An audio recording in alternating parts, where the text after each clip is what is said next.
Welcome to Malachi News Network.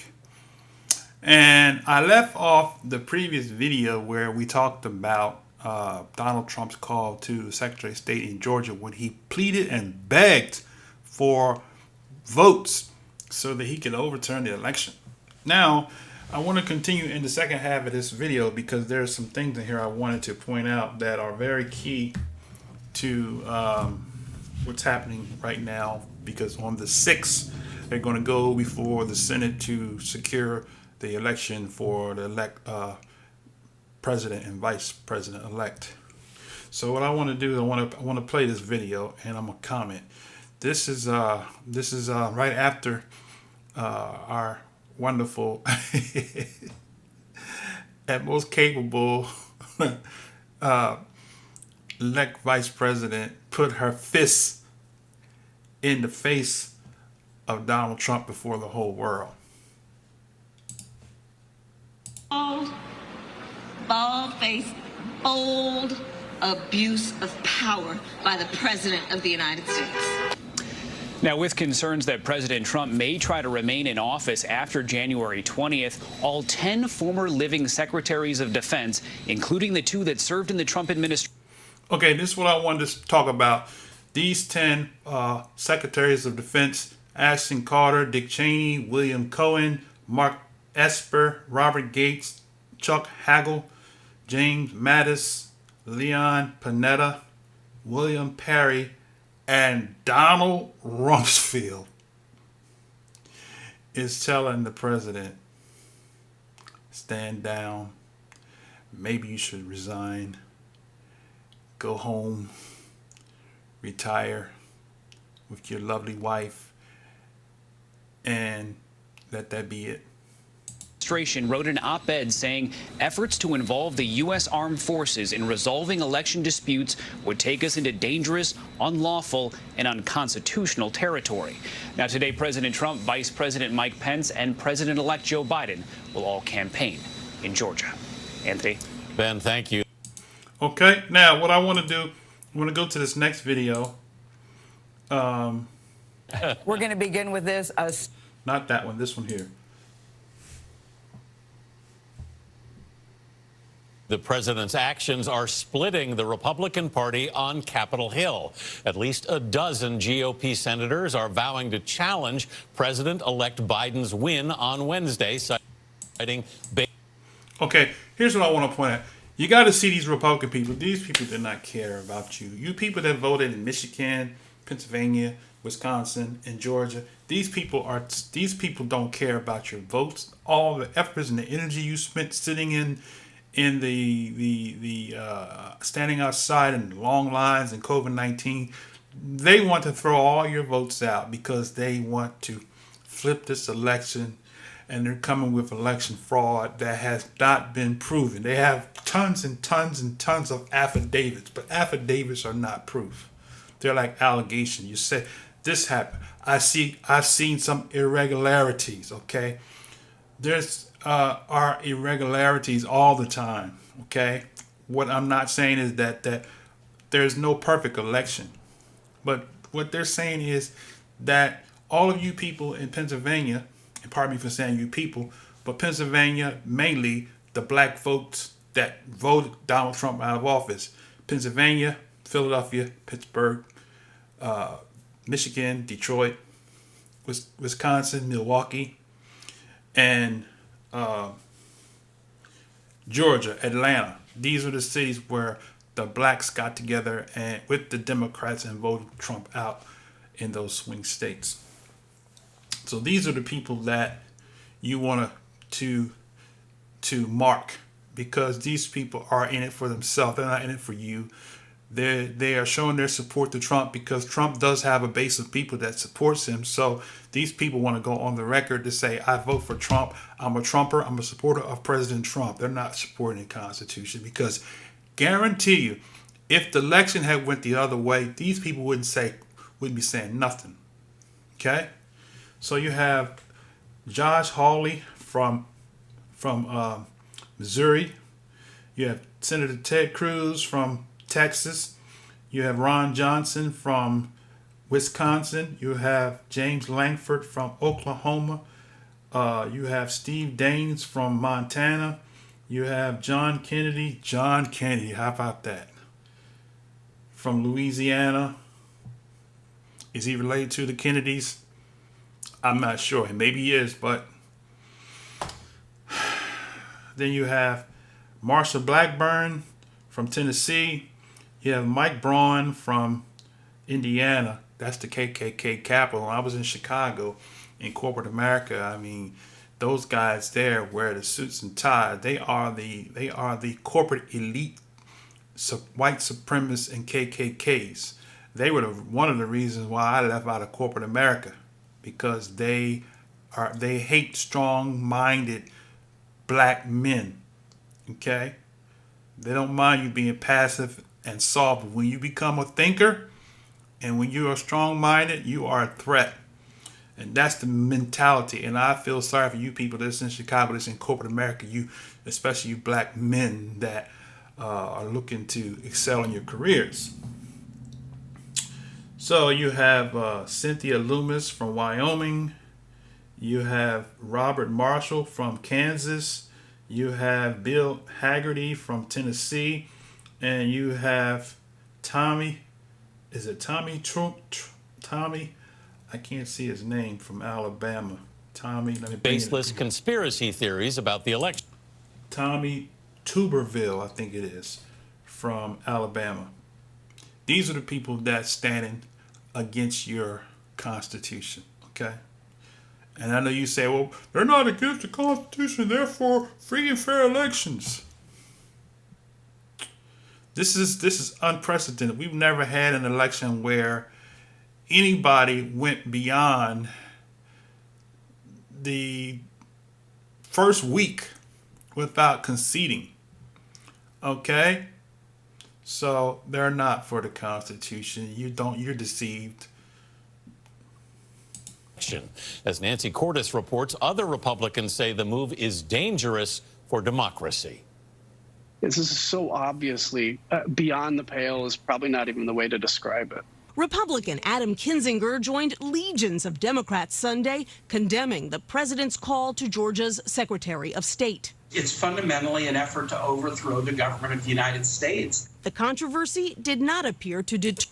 See, he said the same thing I said, to overthrow the Constitution of the United States. That's what these guys, Josh Hawley, Ted Cruz, Ron Johnson, James Langford, Steve Daines, and John Kennedy, these people, that's what they want to do.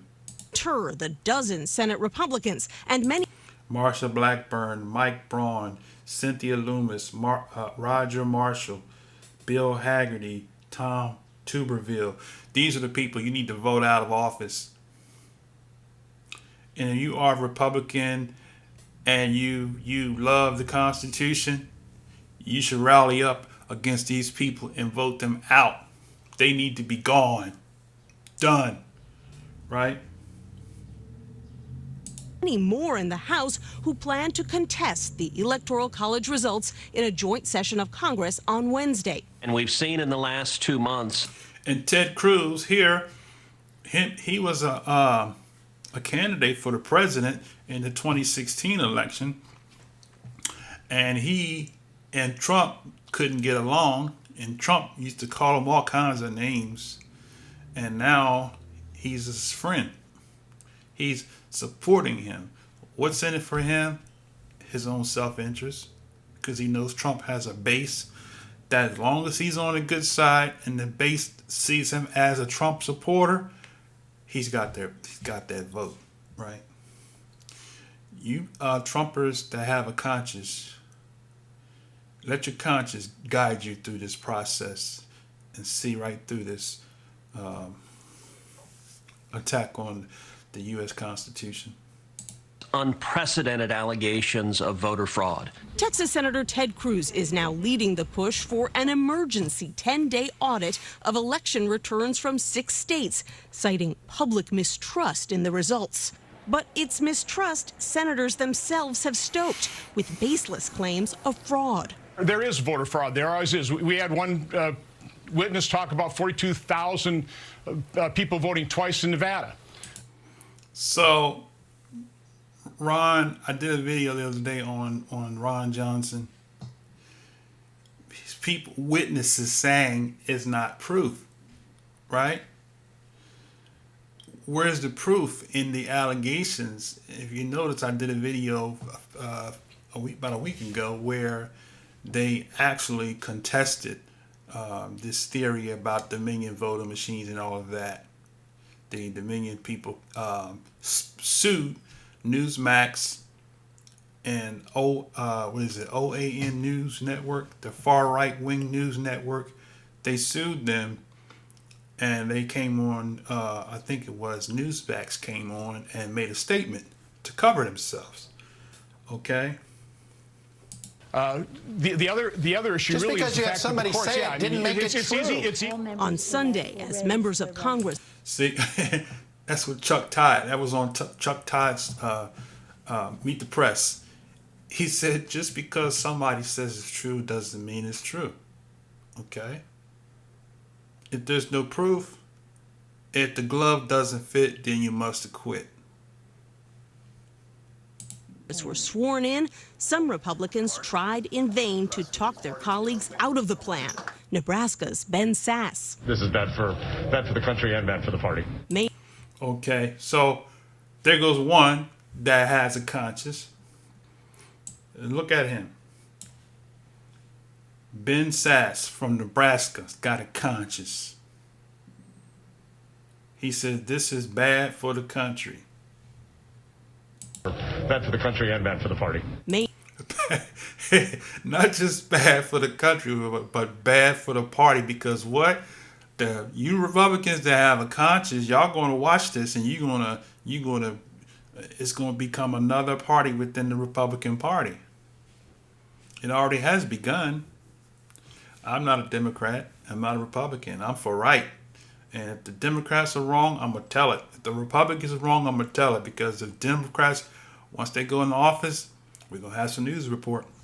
All right? Susan Collins. Susan Collins. Here's another one from Maine. She says it's time for us to move on. Wyoming's Liz Cheney, the third-ranking House Republican, argued the move would set an exceptionally dangerous precedent. Look at that. Republican Liz Cheney. She's coming out.